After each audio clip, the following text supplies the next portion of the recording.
Welcome back to the Deep Dive series, where each and every episode we take a look at a different NFL team and come up with a realistic outcome and prediction for them going into the 2022 NFL season. Remember, we wrap this sucker up with a 2023 NFL mock draft based on my predictions. We'll have my big board going into the 2022 college football season coming out. Give you guys a good watch list. Patreon will be back up soon if you want to take a look at my full big board, full rankings and such, and you could actually watch me drop evals in real time. But we're talking about the Buffalo Bills, and I'm a Dolphins fan. But you know they got to be good based on being this far up the list. So you got, there is that. Let's go ahead, do the thing, and take a look at what they doing offensively and kind of talk about what they got going on, because they entered the Ken Dorsey era. And I'm not just a Dolphins fan, I'm a Hurricanes fan. And I like me Ken Dorsey. That was the last time the Hurricanes were relevant in the national title scene. So yeah, I like Ken Dorsey. Now, he's been with the Bills since 2019, and the offense shouldn't be vastly different than what we saw with Brian Daboll. But make no mistake, this cat's going to want to put his stamp on the offense some way, somehow. Now, Sean McDermott decided to bring back a former Bills O-line coach, Aaron Kramer. He brought in Joe Brady as the quarterback's coach. So maybe they'll have a little say on what this offense does. But last season, this team emphasized the run game to take pressure off of Josh Allen, and to also set up the play action, because the Bills last year led the league in usage when it came to play action, but they also led the league I think they led the league. They were up there when it came to 11 personnel. So 3 wide receivers, a tight end, and a running back. They were at like 71% in 2021. So I'm thinking Ken Dorsey, Joe Brady, they get together and be like, hey, let's run maybe a little bit more 12 personnel. That'll also help out with the run game. So with the additions of guys like James Cook, we got OJ Howard, though I heard things haven't been going swimmingly for him in camp, but they bring in those guys maybe to bring in a bit more 12 personnel, but I don't think they stray away too far from 11 personnel. I think that's still going to be in the high 60s, if not mid 60s, in terms of the usage. Now, schematically, this is a West Coast offense, this is a West Coast scheme, and they might want to get back a little bit to basically shorter, quicker passes, getting the ball into the hands of their playmakers fairly quickly. But that doesn't mean that they're going to go away from the vertical passing game, because, well, they got a killer in the vertical passing game. Actually, a couple. I guess we could go ahead talk about the offense in terms of the players a little bit more, as they bring back Stephon Diggs. Gabriel Davis, man, he was huge for them in their playoff run. Like, watch out for this cat, man. I think he's going to have a big season this year. The question is, who will now be the slot now that Cole Beasley is out of town? And I think they got a few answers to that, as Jamison Crowder will come in. He's been a very good slot receiver around the league. They like Isaiah McKenzie. He's honestly just an all-around playmaker. Get the ball in his hands and let him work. But they also drafted one of my favorite players in this past draft, Khalil Shakir. I almost said Sherbert. Don't know why, but I almost did. And that dude's got some good hands, very good route runner, very good after the catch. Like, the guy that can operate on the outside, though, as well, as we saw that in 2020. So, who's going to be the slot guy? They also got Tavon Austin. Didn't even mention Tavon Austin. Didn't even know he was on the roster, to be completely honest. Does he make the roster? Who knows? I think they keep him 5. It's the 5 I just named, and it's kind of, I think it's open if they're going to keep a 6th guy, because I heard Isaiah Hodgins is looking good, a guy I liked out of Oregon State a few years ago. Jake Kumerow's there. He's there. Marquez Stevenson's another very good vertical target that offers some stuff, some capabilities in the return game. So it's a bit interesting. It's a bit interesting, but obviously you got Diggs, who could really work wherever he is on the field. One of the best route runners in the game today. So, yeah, Dawson Knox also was very good last year. Kind of had a breakout year after spending the summer working out with guys like Travis Kelce and George Kittle. Saw a bit of a breakout. They bring in O.J. Howard. I've heard not great things about him in camp thus far. Tommy Sweeney's been with the roster for quite a bit. Quentin Morris was a guy I liked out of Bowling Green a few years ago. And then they bring Jalen Wademeyer, man. Wademeyer might be solid. He might be a guy, watch out, makes the roster, because fully capable of being a very good tight end. Just tested out terribly, and the ball skills disappeared in 2021. Where they went, don't know. Hopefully they're back here for the 2022 season. So, yeah, they got guys, man. Josh Allen is going to have a plethora of guys to throw the ball to. The question is, will this running game be good? Like, in all honesty, because they will not go away from the run, whether it's working or not, because you got to take some of that off of Josh Allen. He can't just carry this team on his shoulders snap to snap. So there'll be times where you're like, all right, man, well, let's run the football, keep Josh Allen fresh. We want to continue to set up the play action. We don't want this teams to know what we're doing every down specifically.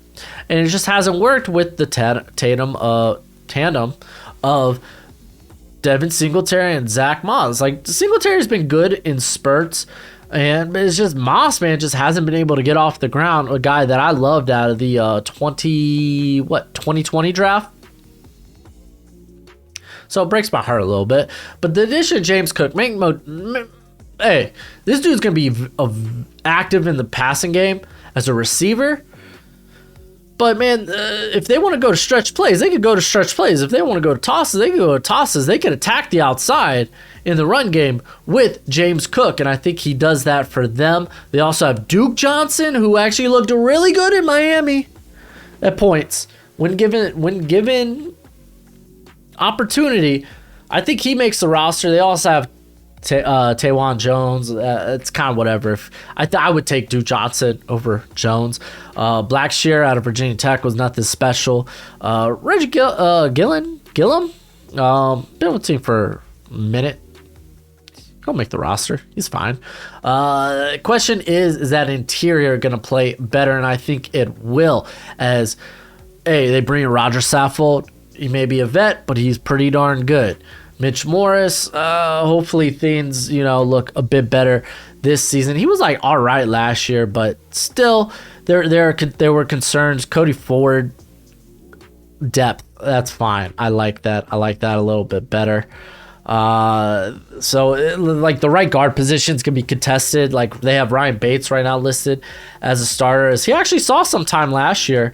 A little over 400 snaps, and he was all right. He wasn't bad. I actually was a big fan of I want to say it's German, I'm not positive, but Bodeker, but hopefully I nailed it.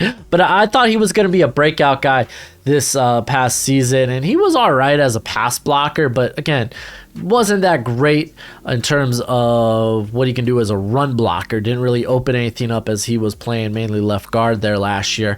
But of course they got Saffold. That's kind of okay, no, that's fine. We got him. But looking at other guys on the roster, I guess honestly this is something I didn't expect. Because they have a right tackle battle, but I think Spencer Rattler looked all right down the stretch. I didn't think he looked good in their playoff games, but I thought he looked good down the stretch of the season. But David Quisenberry had actually a pretty solid year at Tennessee. A lot of people kind of forget that he was pretty good on the right tackle for them. So, if he ends up starting, if they're not happy with Spencer Brown, but all indications out of camp is they're very happy and excited with Spencer Brown, then okay, cool, you got good depth, but hey, if you need him to step up, then he can step up. I like that. Luke Tenuta, I really think he's going to play on the interior. I really do. I know he's a little tall, but that Virginia Tech, man, they lost some guys on that line. Alec Anderson, that's a UCLA cat, right? Wow, they got Derek was it Kersetter, the former Texas right tackle, I believe, out at center. Ooh, that's interesting. But like, I don't know, they got some depth. Tommy Doyle's there. He's there. But like, for all intents and purposes, the guy I'm going to be looking, the position I'm looking for on that offensive line, I feel confident about all 4 spots outside of right guard. Like, I guess all 5 spots except for right guard. So like, whether it's Bates, Ford, maybe they get guys like Lunetta. Oh wow, they got Greg Van Roden. He's fine as depth. Or whether they bring back Butker. Is it Butker? Burger? I don't know. But yeah, that'll be interesting. Like Spencer Brown, David Quisenberry is a very good addition. Oh wow, Bobby Hart's there too. He probably just makes the roster just because he's a vet at this point, but nah, he won't make the roster. I'm feeling good. I'm feeling good about this offense. So I'm feeling real good. I think the offensive line will be improved. So yeah, Case Keenum, solid backup. I don't see Matt Barkley making the squad. They're probably going to go in with Allen and Keenum. So yeah, like I guess offensively, when it comes to position battles, it's really right guard. I think we're going to see Moss, Cook, and Singletary all at running back. I think Duke Johnson will make the roster. So yeah, no, there's some excitement to be had offensively. Like, they don't just return the same team they had from last year. Like, this squad is good. They made some improvements here and there. Now, looking at the defense, very, very excited about the defense. DC there, Leslie Frazier. In the defense, they took some hits, but I thought for the most part the additions were very good. Now, Leslie Frazier, he reunited with Sean McDermott back in 2017 here in Buffalo, as they used to be assistants for Philadelphia back in like 2002, 2003. But it's been great since Frazier showed up. Like, this defense has been among the best in the league, like so good that like McDermott was like, yo, I want you to be the assistant coach back in 2020. He's like, because I value what you bring to this squad. And what he likes to do is he likes having a very deep defensive line so he can rotate guys in and out. And he's going to get that. Like, this defensive line, I thought improved. And keep in mind, this defensive line lost guys like Jerry Hughes, who's been wonderful for Buffalo for so long. Mario Addison was a very good rotation guy for them as well. But to replace them, they bring in Von Miller, and they're hoping their younger guys can step up, like Gregory Rousseau, a guy who's got that, like, this is a very versatile front. Also, if we're being honest, like Gregory Rousseau can kick inside on passing downs. Very good inside pass rusher. Boogie Basham, he has that size and length to do the same. AJ Epinesa, kind of sort of. Shaq Lawson, that's kind of what he did for Miami. So, like, very good. Very good. Hoping those guys, especially Basham and Rousseau, with Epinesa, you kind of know what you got in him, so he's just a solid piece. So it's like, all right, there's something to be there for the pass rush, and you already know you got good pass rush with Ed Oliver, who had 48 pressures, 6 sacks last season if you include the postseason. So what do they do to make the run defense better? Because that's kind of the thing here. Like, the run defense hasn't always been ideal, and they had a very good player in Daquan Jones. I think he's been a very underrated player in the league. Or after he left Tennessee, wasn't really sought out, got a 1-year deal from Carolina. Now he's here in Buffalo, big pickup. I think Tim Settle was an excellent pickup, another guy that can bring it as a pass rusher. They bring in Jordan Phillips, kind of his depth. That is what it is. I think interesting. I don't think he makes a roster, but Prince Emil, former Penn guy, Ivy League cat. A lot of upside as a pass rusher, but far and away as probably an NFL player right now. But this defensive line looks like it's going to be business as usual as it was last year when it comes to rotating guys in and out. But now the pass rush has gotten just even more scary with additions like Von Miller, with additions like Tim Settle. I like it. When you go to the linebacker crew, it's, again, business as usual. Matt Milano, Tremaine Edmonds, Tremaine Edmonds is fine. This is kind of a year for him though, right? Because Matt Milano, you know what you got. He brings some upside as a blitzer. I believe he had 16 pressures, 3 sacks on like a little less than 100 pass rushing snaps. Basically, he was being blitzed. But Tremaine Edmonds, wonderful athlete, good length, needs to produce in coverage. Dude's sure tackler, but with this type of athleticism and his length, you expect more plays in coverage, and they just haven't been there. They really haven't. He hasn't really been the splash guy in coverage. He's just been okay, you're a sure enough tackler. You kind of minimize damage. That's why they put him on the 5th-year option, because guess what? He's not going to get paid if he just brings that base skill set of, hey, I minimize damage after the catch. Guess what? They could get that for a lot cheaper elsewhere. That's kind of like in today's NFL, unless you're a complete difference maker at linebacker, teams aren't going to pay you a lot. They just aren't, because they know, hey, we could get a solid run defender, a sure tackler, and a guy that could probably keep that catch rate between 70 to 80%, and it'll be great for our defense. So let's go out, get pass rush. Let's go out, let's get coverage. They're going to look at those more vital positions. So I think he really needs to step up. They drafted Terrell Bernard, who I believe a bit undersized out of Baylor, but good nose for the football. Solid tackler. Yeah, Baylor, thought so. But yeah, look at that. 224. That's why I say undersized. I don't mean height all the time, but dude could fill out the frame. He was really good at Baylor. Might not be ready to start now, but maybe somewhere down the line. Yeah, maybe after this year, and they part ways with Tremaine Edmonds. So this year is real big, and I expect to see Tremaine Edmonds play like it's a real big year. When we're going to the secondary, it's business as usual. Well, that's kind of the theme for this defense. Business as usual. We were a top squad last year. We're going to be a top squad this year because we bring back a lot of the players that made us successful. Guys like Tre'Davious White, going to be healthy. Taron Johnson, a very underrated slot corner in the league. He was very good last year. 6 pass breakups and a pick. Completion rate was 50, I think it was 56. Where's that? 56.8. Dude was very good. Of course, you got the duo of Micah Hyde and Jordan Poyer. I think it was Hyde that got banged up, but it was in training camp. But it was day to day. It's not serious. He's going to be there for the season. It's business as usual. Even when it comes to the depth, Sarah Neal, that's a very good special teamer, but also was a very good depth piece last year. Damar Hamlin, barely saw him last year, but he was very successful when on the field.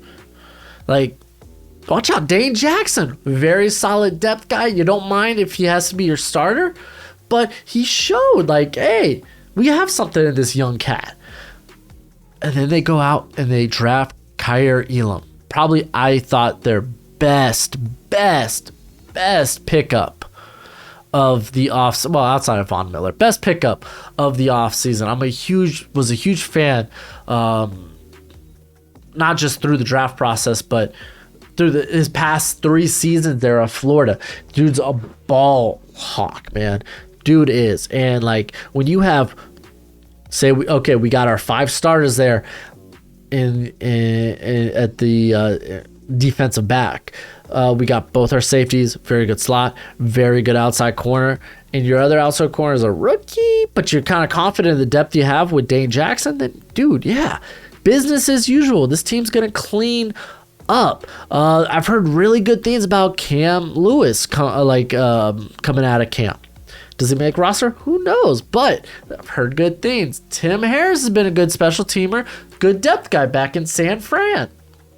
So a lot of things this for this defense, business as usual. Some of the guys I didn't mention probably won't make the team, Elijah Griffin.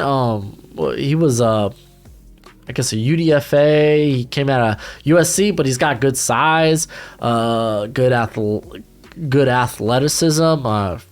For a guy, he's related to Snoop Dogg or Dr. Dre or something like that. But probably doesn't make the roster, but interesting name to know. You got Daniel Joseph, who honestly doesn't make the roster here. He's going to be playing in Canada because I know he in the 2021 Canadian draft, he was among the top picks. Decided to return for NC State to see if he could get his draft stock up. Ends up going to be a UDFA, but if he doesn't make this roster, I bet you this dude's playing in Canada, and he's going to be good there. So, like, yeah, they got some guys on the squad. Like, this is a good team, man. Didn't even talk about Matt Reiser, however you say it, punt god at a San Diego State. But this is a good squad. I guess this is part of the video where let's go ahead and get into my projected starters. And basically I do this based on, not based formations, but snaps. Who's going to see the field the most? So let's go ahead and get into that. As, of course, we got Josh Allen starting at quarterback. And then Devin Singletary, I think, is going to lead everybody there when it comes to like who's gonna get the most carries, who's just gonna see the field the most. But expect to see a lot of James Cook. I'm kind of curious how Zach Moss fits into this. But we got Stephon Diggs, Gabriel Davis, Jameson Crowder. Man, I think he's gonna probably be the guy most utilized there in the slot. Like, because again, Khalil Shakir's what do you call it, a rookie, and then of course you got McKenzie there, but he's kind of a guy you like to scheme things for, because he just can do great things with the ball in his hands. But Dawson Knox, Deion Dawkins, Roger Saffold, you got Mitch Morris, Ryan Bates. I'm gonna lean on Ryan Bates, but I think that's kind of open for discussion. And of course, Spencer Brown going to the defense, Von Miller, Gregor Rousseau, those are gonna be guys getting the most snaps at edge. And then Ed Oliver, Daquan Jones, and then Tim Settle. Man, that's going to be up for debate. I think they're going to be very close in snaps, but I'm going to go with Jones just because he offers more as a run defender. And then you got Tremaine Edmonds, Matt Milano, you got Tre'Davious White, Kyrie Elam, going with him as a starter. I think they're going to love that. And then Taron Johnson, Micah Hyde, and Jordan Poyer. Let's go ahead to my predictions as I got the Buffalo Bills going 12-5. Yeah, told y'all. Expect good things from the Bills. I try to be unbiased. I got them going 3-3 in the division. So basically, I don't think I have them beating anyone in the AFC twice, the AFC East twice. No, so I have them winning the home games against their division rivals and then losing the away games. So tough opener facing the former Super Bowl champions. It's gonna make for good football. Probably do a watch along with that game. So you got Rams, Bills. That's gonna be fun. Really, it's kind of a toss up. Got them beating the Titans early in the year. I just think they're a better team than the Titans. Then you got the Dolphins. You got the freaking Ravens, Steelers, and the Chiefs going into the bye. Yeah, you're going to need a break, but it's not like it gets much easier. You open your bye against Aaron Rodgers and the Packers. Woof. That sucks, but it's doable. I got them beating Aaron Rodgers and the Packers. Jets, again, this could go either or. I just gave the home games to the division rivals. You get the Vikings, Cleveland Browns. Who knows how they're going to look, or at least how they're going to look at quarterback at this point. But honestly, you end the year not too bad. Like Detroit, yeah, they're a feisty team, but that's winnable. New England, I guess. I have. Do I have y'all beating New England? Where do I have y'all beating? Hold up. Oh, there we go. I have New England winning. Okay. So I had it backwards for this. So, honestly, at this point, the Bills could end up resting their starters. So it could be likely New England wins that game. Because I really think the Bills are going to run away with the division. I really do. I just think they're a better team than both the Dolphins, the Patriots, and at this point right now, the Jets. Jets will be, I think, an ascendant team, though. But you close the year, what? Bears are probably going to be a mess by the end of the season. Bengals, like that, yeah, that might be tough. Like Bengals probably going to be trying to vie for the division based on how the Browns look this year. You got the Ravens. They're going to be vying for that division as long as they can stay healthy, which was a problem last year for them. And then Steelers, man, you always got to expect, like, the Steelers haven't had a losing season under Mike Tomlin, so you got to expect that they're going to be up in that hunt. So, yeah, like, overall, like, I don't think I have any crummy losses. Like, your two out-of-division losses are Bengals and the Rams. But I mean, you face the Chiefs. I got y'all beating the Chiefs. You honestly should have beat the Chiefs in the the division round, but we ain't gonna talk about that. Probably one of the best, like, most fun football games I've ever watched. I was literally, my wife heard me in our living room just giddy with pure joy. But yeah, I think the Bills are gonna be really good. I have them here a 4, so it means they're going to have a nice playoff run, but I don't have them winning the AFC. But that's it for the video. Go ahead, let me know what you think in the comment section below. As always, do that YouTube theme, but until next time, you be easy, my friends. Later.